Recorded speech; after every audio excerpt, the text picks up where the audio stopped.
कब किसके पास रहा, इसका क्या इतिहास है, इसके बारे में आज जानेंगे। तो देखिए, कोहिनूर जो है सबसे पहले इसका जो प्रमाणिक इतिहास है उसमें सबसे पहले इसका प्रमाण मिलता है 1306 में। 1306 में, ठीक है। अभी चल रहा है 2023, ठीक है। तो ये 1306 में इसका सबसे पहला प्रमाण मिलता है। कब? तो ये मालवा के एक राजा हुआ करते थे, राजा महाराजा कह लीजिए, मालवा के महाराजा हुआ करते थे और उनका नाम था महाराजा रामदेव, ठीक है। मालवा, मालवा के महाराजा थे,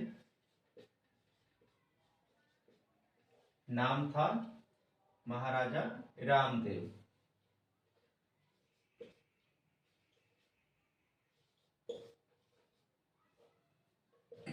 ठीक है। इनके पास प्रमाण मिलता है, इतिहास में इसका उल्लेख किया गया है कि इनके पास था, ठीक है। हाँ, ये भी ध्यान रखिएगा कि ये कोहिनूर नाम से नहीं था, मनी यही था, लेकिन उसका नाम उस समय कोहिनूर नहीं था। अब आपको ये भी बाद में पता चलेगा कि इसका नामकरण कोहिनूर किसने किया, ठीक है। तो आप बने रहिए, फिर आगे देखते हैं कि इनके पास से फिर क्या होता है कि दिल्ली सल्तनत में आप जानते होंगे, दिल्ली सल्तनत में एक सुल्तान हुआ था, नाम था अलाउद्दीन खिलजी, ठीक है।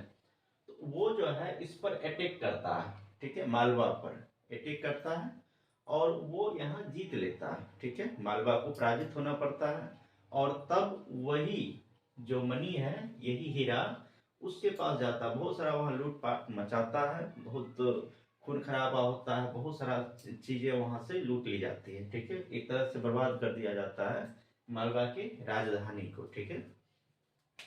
और वो तब आ गया इस प्रकार से अलाउद्दीन के पास, अलाउद्दीन खिलजी, ठीक है। ये आ जाता है अलाउद्दीन खिलजी के पास। तो एक मूवी आया था, क्या नाम था, शायद अगर ठीक से याद कर पा रहा हूं तो पद्मावती, ठीक है। पद्मावती एक मूवी है, उसमें ये दृश्य दिखाया गया है कि जब अलाउद्दीन सुल्तान बना भी नहीं था तो वो एक लूट मार करके आता है। उस दृश्य में दिखाया गया है कि जब वो अपने चाचा का हत्या करता है, जस्ट उसी से पहले याद कीजिएगा कि वो जब लूट के आता है तो उसका चाचा जो है आता है मिलने के लिए, पूछने के लिए कि क्या क्या सामान लाया। तो उस समय बहुत सारा सामान दिखा देता है और उस समय एक जो वो अपने गले में पहना हुआ रहता है, वो इसी के बारे में दिखाया गया है, समझे।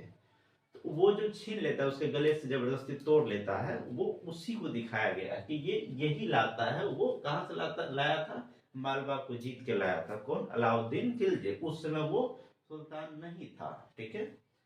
और ये अलाउद्दीन खिलजी उसके बाद बन जाता है सुल्तान, ठीक है। उसका हत्या उसी समय कर देता है, ठीक है।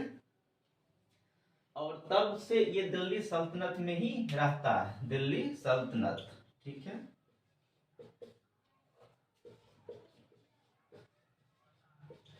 दिल्ली सल्तनत में ये हीरा बना रहता है। पहले था मालवा में, मालवा से गया दिल्ली सल्तनत के पास। तो अलाउद्दीन खिलजी के बाद इसके बाद जो भी इसका उत्तराधिकारी बनते जाता है उसके पास वो चला जाता है, ठीक है।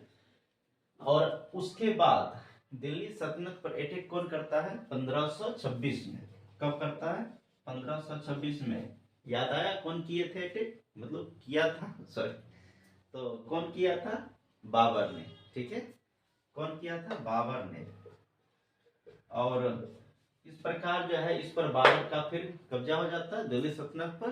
तो ये चला गया, ये जो कोहिनूर है जिसको बाद में नाम पड़ा है, तो दिल्ली सल्तनत के पास से ये रहता है वहीं, लेकिन बाबर के अधीन चला जाता है, ठीक है। उसके बाद 2 साल बाद बाबर का मृत्यु हो जाता है। अब ये देखिए कि अलाउद्दीन के पास आया था, उसके बाद अलाउद्दीन का जब शासन खत्म हुआ तो उसके बाद दूसरा उत्तराधिकारी बना वगैरह वगैरह, इस प्रकार चलते रहा और अंत में वो भी खत्म हो गया और वहां पर चेंज हो गया, आ गया बाबर। 2 साल बाद इसका मौत हो जाता है एक दुर्घटना के कारण, ये इसको चोट आता है और उस चोट की वजह से मौत हो जाता है। इसके बाद शासक बनता है इसका बड़ा बेटा नाम रहता है हुमायूं। हुमायूं, ठीक है। और दुर्भाग्य देखिए कि ये जो है हीरा इससे इसके पास जाता है, हुमायूं के पास, और हुमायूं को मतलब कि एक तरह से बहुत ही जबरदस्त तरीके से हार का सामना करना पड़ता है और इसको दिल्ली से भागना पड़ता है बाहर, ठीक है। और कौन किसके द्वारा हराया गया था, याद कीजिए, बिहार के शासक थे सासाराम के, क्या नाम था, शेरशाह सूरी, ठीक है। शेरशाह सूरी ने इनको भगा दिया था यहाँ से, ठीक है। और फिर वो वही हीरा आता है फिर शेरशाह सूरी के पास, और वो भी ज्यादा दिन तक राज नहीं कर पाते हैं। वैसे राज तो शॉर्ट पीरियड में ही रहा लेकिन बहुत बढ़िया रहा, और उनका भी दुर्घटना में ही मौत होता है। एक किला में लड़ाई चढ़ाई कर रहे होते थे, उसी समय किसी तरह से उनको बहुत ज्यादा ही चोट आता है और उसके कारण उनका मौत हो जाता है। उसके बाद उनका उत्तराधिकारी बनता है उनका बेटा, नाम था शायद जलाल खान, ठीक है। और तब फिर ये हीरा जाता है उसके अधीन। उसके बाद से उसका राज्य ज्यादा दिन तक चल नहीं पाता है, वो क्या पारिवारिक षड्यंत्र वगैरह होते रहता है, तो फिर वहां पर फिर आता है, दिल्ली पर फिर से कब्जा करता है इसका बेटा, क्या नाम था, अकबर, जानते ही होंगे। तो अकबर के पास ये जाता है फिर उसके अधीनता में। लेकिन हाँ एक बात है कि अकबर ने कभी उस पर जो है ना कब्जा नहीं किया, ये कोहिनूर हीरा पर वो कभी कब्जा नहीं किया। उसके अंतर्गत था लेकिन वो कभी इसे अपने खजाने में या अपने पास नहीं रखा, ठीक है। तो अकबर का जो शासन था वो अच्छे से चलता रहा। उसके बाद अकबर के बाद बनता है जहांगीर। जहांगीर भी इस पर ज्यादा कोई अथी नहीं करता है। उसके बाद बनता है शाहजहां। तो शाहजहां बाकायदा एक मयूर सिंहासन बनाता है, समझे। तो वो सिंहासन में जरबाता है ये कोहिनूर हीरा को, ठीक है।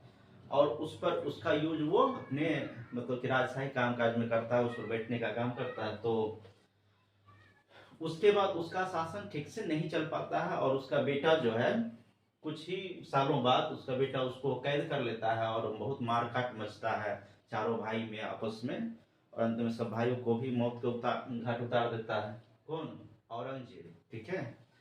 और उसके बाद ये औरंगजेब के कब्जा में आता है, औरंगजेब का शासन चलता है। और इसका दुर्भाग्य देखिए ऐसा होता है कि ज्यादा उसके बाद कि मुगल शासन का ही जो है ना पतनशीलता शुरू हो जाता है।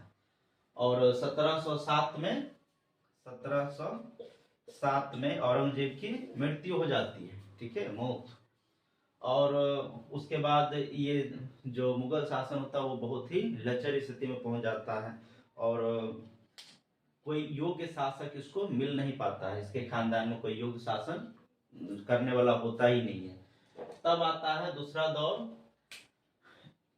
1739 का साल आता है, और ये जो है इतिहास में बहुत ही